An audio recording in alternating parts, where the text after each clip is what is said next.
We believe we learn by remembering. But here's the quiet truth. We forget almost everything we study. And the people who master skills fastest? They don't simply study harder. They learn differently. You've felt it before. Hours of effort. And still, nothing sticks. There's a hidden pattern behind why some people absorb knowledge as if it belongs to them, while the rest of us feel trapped in circles. This is where Ultralearning by Scott Young pulls back the curtain. This is beyond the books. Let's uncover the system behind truly learning anything. Most of us think we're learning, when in reality, we're just collecting information we'll soon forget. Learning is the one act we've performed since birth. But rarely do we pause to ask the question behind the question. Why does some learning stay with us, almost fusing into who we are, while other lessons vanish the moment the course ends, the notebook closes, or the screen goes dark? And why do some people master difficult skills in months, while others wander for years, hovering forever between knowing and doing? Ultralearning is the quiet system behind this difference. It isn't about working harder. It's about understanding how our minds truly absorb knowledge and building a path to mastery that actually lasts. At its core, Ultralearning is about claiming ownership of your growth. No one will hand you a perfect syllabus for mastery. No teacher can make you care enough to remember. If you want to learn deeply, you have to claim it. Most of us approach learning passively.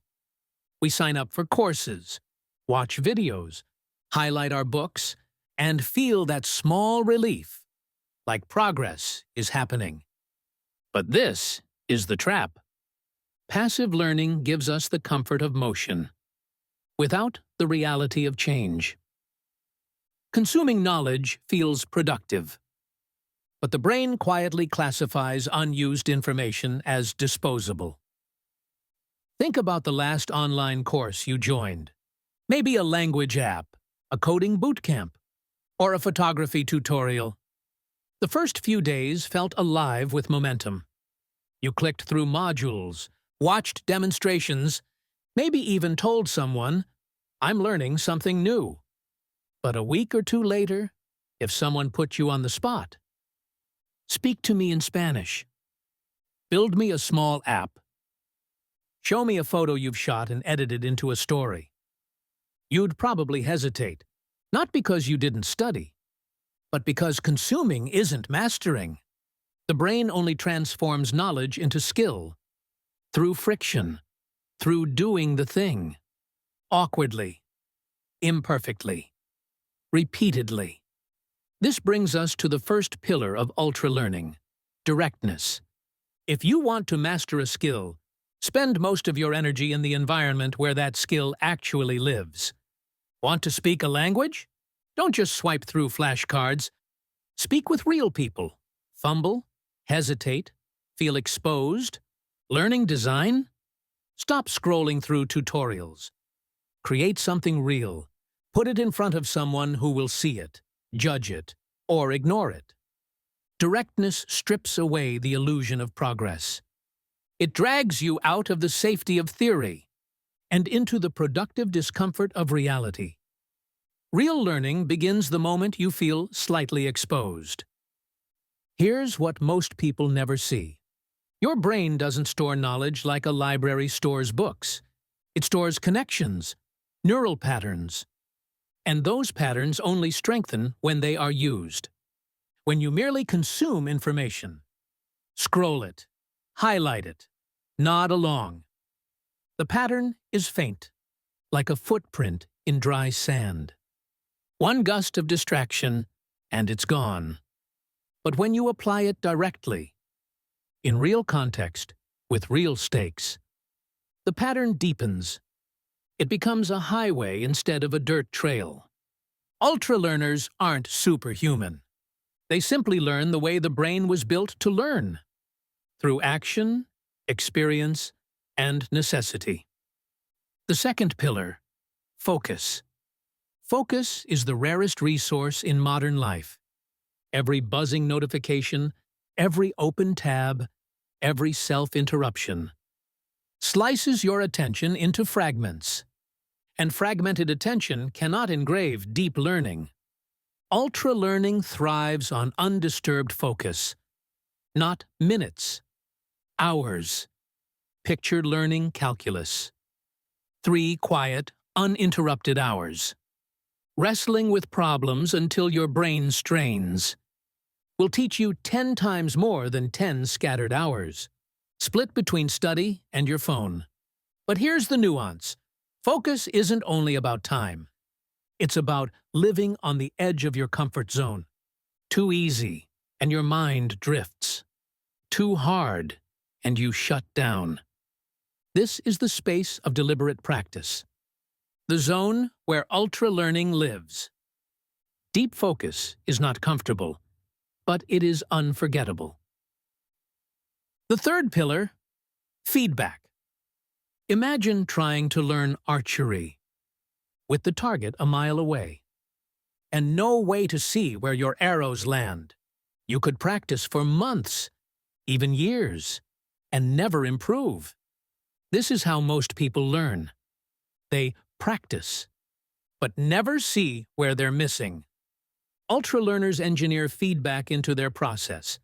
They seek mentors. They run small tests. They create scenarios where they see, in real time, what worked and what failed. It's uncomfortable, sometimes brutally. Feedback is the moment the fantasy of progress meets the reality of skill. But it is also the fastest shortcut to growth. Every correction leaps you past years of blind repetition. When you combine direct practice, deep focus, and tight feedback loops, something subtle happens. Learning stops feeling like studying. It becomes lived experience. A skill stops being something you know about. It becomes something you can do. Directness exposes you to reality. Focus engraves it into your mind. Feedback sharpens it into mastery. This is the self-reinforcing engine of ultra-learning. Once it starts spinning, progress compounds at a pace that looks almost unfair. And beneath it all lies the fourth layer, the one most people miss: meta-learning. Before ultra-learners dive in, they pause to understand the shape of the skill. They map it. Which parts matter most? Which 20% of effort unlocks 80% of fluency or impact? Learning a language in 6 months? You study the most common words and patterns used in real conversations. Before a single flashcard. Learning data science?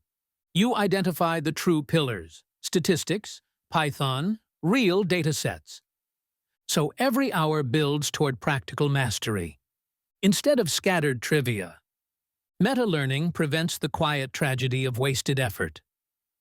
Most people don't fail because they are slow. They fail because they are walking in circles without a map. When all of this integrates, ultra-learning stops being a tactic and becomes a way of claiming knowledge. Meta-learning gives you the map. Directness puts you on the ground. Focus pushes you forward. Feedback keeps you aligned. And the foundation beneath it all? Radical self-direction. You stop outsourcing your growth to schools, apps, or permission. You stop waiting to be taught and start architecting your own mastery environment. Here's the final truth. Ultra-learning isn't about speed, it's about depth. In a world drowning in shallow information, owning even a few deep, embodied skills becomes life-changing leverage, because once a skill is yours, not half-remembered, not borrowed, it compounds quietly, permanently, in every opportunity and challenge that follows. True mastery isn't about knowing more. It's about knowing what you can never again forget. When you see the system clearly, how the brain turns effort into ability, You stop chasing shortcuts. You stop mistaking motion for progress. You start building real mastery, deliberately, from the inside out. The moment you choose depth over comfort, learning stops being theory and starts remaking you. Right now, write down one skill you've avoided because it felt too hard. Then, circle the exact first action you'll take today to start learning it. Comment that skill below. Naming it is your first commitment. Like this video, subscribe to Beyond the Books, and let us know which book you want to master next. This is where knowledge ends and identity begins.